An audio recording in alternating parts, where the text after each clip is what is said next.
अफ्रीकी देश सूडान पिछले कुछ दिनों से चल रहा है। वहाँ सेना और पैरामिलिट्री फोर्स में जंग छिड़ गई है। लगातार गोलीबारी और बमबारी हो रही है और अब तक सैकड़ों मौतें हो चुकी हैं। सेना और पैरामिलिट्री रैपिड सपोर्ट फोर्स के बीच ये जंग 15 अप्रैल से शुरू हुई थी। इस जंग से हालात इस कदर बिगड़ चुके हैं कि पड़ोसी मुल्कों ने अपनी सीमाएं तक बंद कर दी। यहाँ तक कि जो देश वहाँ फंसे अपने नागरिकों को निकालने के लिए ऑपरेशन चला रहे, अब तो वो भी सुरक्षित नहीं। दरअसल सूडान में तुर्की का एक विमान गोलीबारी की चपेट में आ गया। यह विमान सूडान में फंसे अपने नागरिकों को लेने के लिए खार्तूम गया था। फिलहाल घटना में किसी के हताहत होने की खबर नहीं। हैरानी वाली बात यह है कि इस विमान पर गोली तब लगी जब सूडान में संघर्ष विराम लगा हुआ है। हालांकि इस घटना के बाद तुर्की की रक्षा मंत्रालय ने खुद ये जानकारी दी। उसके बचाव विमान पर सूडान में पहुंचते ही गोलीबारी कर दी गई। हालांकि किसी के घायल होने की खबर नहीं है। समाचार एजेंसी शिन्हुआ की रिपोर्ट के अनुसार मंत्रालय के एक बयान में कहा गया, सूडान की राजधानी खार्तूम के बाहर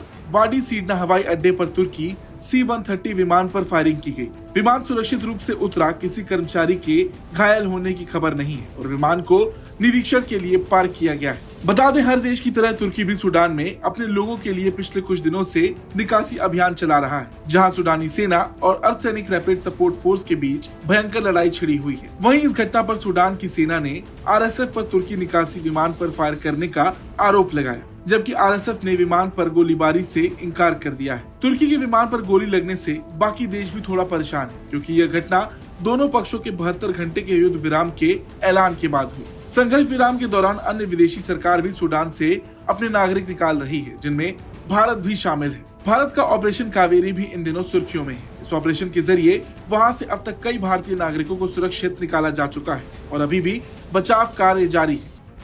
हालांकि इस दौरान भारत ने अपने लोगों के साथ साथ अन्य देशों के नागरिकों को भी वहां से रेस्क्यू किया है, जिसे देखकर कई देश गदगद हो गए हैं। आपको क्या लगता है, सूडान में हो रहा यह गृह युद्ध कब तक खत्म होगा? कमेंट कर जरूर बताएं। ब्यूरो रिपोर्ट, भारत तक।